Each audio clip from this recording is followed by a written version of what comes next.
Let's talk about 7 I-130 petition mistakes to avoid if you want to speed up the process. Hello, my name is John and welcome.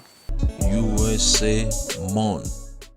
The I-130 process is the first step for U.S. citizens and lawful permanent residents seeking to sponsor family members to come to the United States.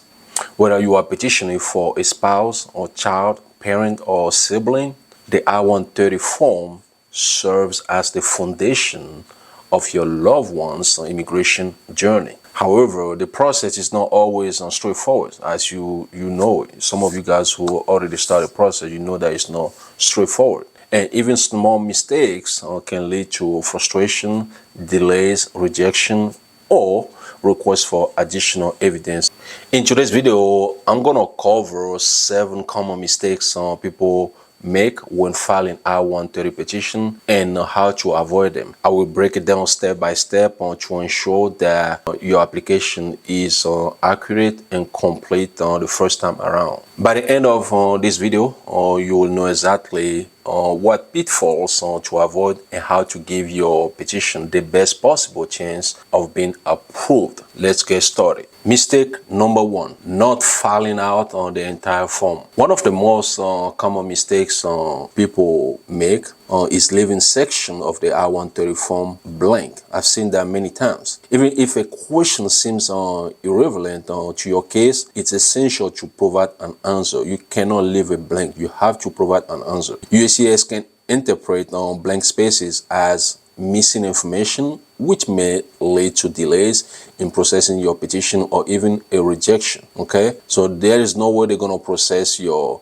application if some of the sections are blank. Here is what you need to do to avoid this mistake. Always review the form carefully and fill out every section. If there is a section that doesn't apply to your situation, always put NA or like N/A, which is non-applicable, or put none where appropriate. That way you ensure USCIS doesn't assume that you skip a question by mistake. Additionally, double check that all the information you put on the form are accurate because incorrect addresses or dates or spelling can cause confusion and may lead to additional requests for information. Mistake number 2, incorrect filing fees or payment methods.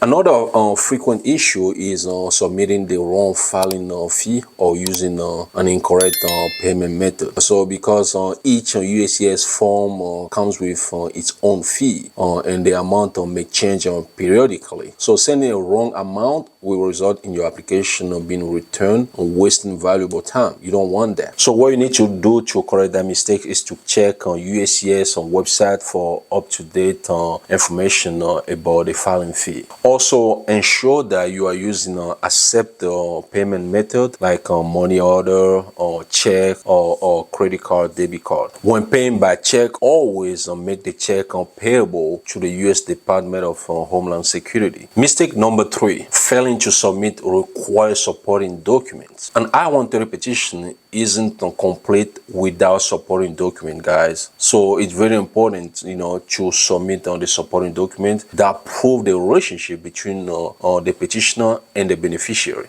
Many petitions are delayed or denied because the proper documentation wasn't included. Okay, for example, if you are petitioning for a spouse, you will need to submit a copy of your marriage certificate. Talking about spouse, if you are somebody who is a spouse of a U.S. citizen or permanent resident, you just receive your interview appointment letter and preparing for your interview, but you are thinking about what type of question the interviewer will ask you the day of your interview. We have an ebook with 30 questions, must ask questions with answers and explanation that will help you with your interview. The link is in the description below. Now let's go back to the video. For a child, you will need a copy of the child's birth certificate that shows the parent and child relationship. For a parent, you will need to provide a birth certificate that lists your parent's name. So to avoid this mistake, what you need to do is to make sure you read carefully the I-130 petition instruction that comes with the form.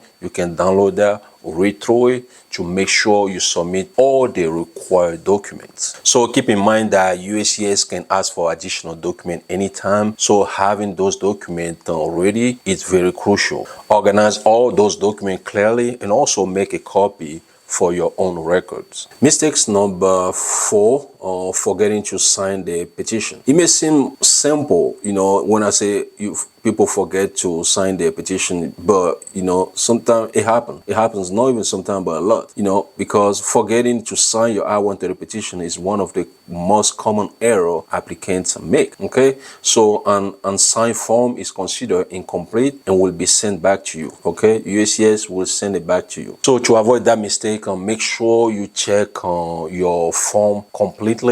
Check and see if every field is filled out correctly, and also you sign the form before you submit it to USCIS. Another thing, make sure you sign the I-130 form in any accompanying form, like in case of spousal petition, you will file the I-130A as well. So make sure when you file the I-130A, you sign it. Check to see if every field is filled out correctly, and sign it before you send your package to USCIS or submit it to USCIS. Remember, guys, missing a signature can add weeks or even months to your process. You don't want that. Mistake number 5, using an outdated version of the form I-130. So guys, USCIS periodically updates its forms, including the I-130. Okay, so to basically to reflect the new requirements, update the filing fee or policy changes.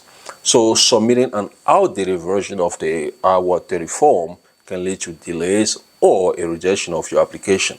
To avoid that mistake, make sure you download the most recent version of the I-130 form. Okay, you will see the date on the top right corner. That's where you will see the date. If it's outdated but the new version is not out yet, you can use that form. But if the new version is out, that's the one you're gonna use. Okay, don't download the form maybe a month after you start filling it out. Before you fill out the form, make sure there is a new form available before you complete and sign that form and submit it to USCIS to avoid delay. Mistake number 6, failing to follow up on your case. So guys, after submitting the I-130 petition, some people assume that their job is done and forget to follow up on the status of their case. USCIS may issue requests for additional evidence or other notices that require your attention. But if you don't follow up or check the website, you won't know if they ask additional evidence. So what you need to do is to monitor your status on USCIS website or using the online checking tools they have available. Another thing also you can do is to stay proactive by checking your email and your mail, in case USCIS will send you something. If USCIS asks for additional document, respond promptly to avoid delays. Mistake number 7, not keeping copies of everything. So it's important to keep a record of everything you submit to USCIS, including the I-130 petition and supporting document, because sometimes you might submit a document, but maybe USCIS didn't receive that document, or they received the document, but they still asking you for that same document where you have a proof, you have a copy, or you can just submit it again. So to avoid that mistakes, it's better to make a copy of your application form, the I-130 form. Make a copy of that. Make a copy of every supporting document. So guys, filing I-130 petition can be a complex process, but by avoiding these common mistakes I just talk about, you can help ensure a smooth and timely experience with your process. By following these steps, you will be well on your way to reunite with your loved ones here in the United States of America. Thanks for watching.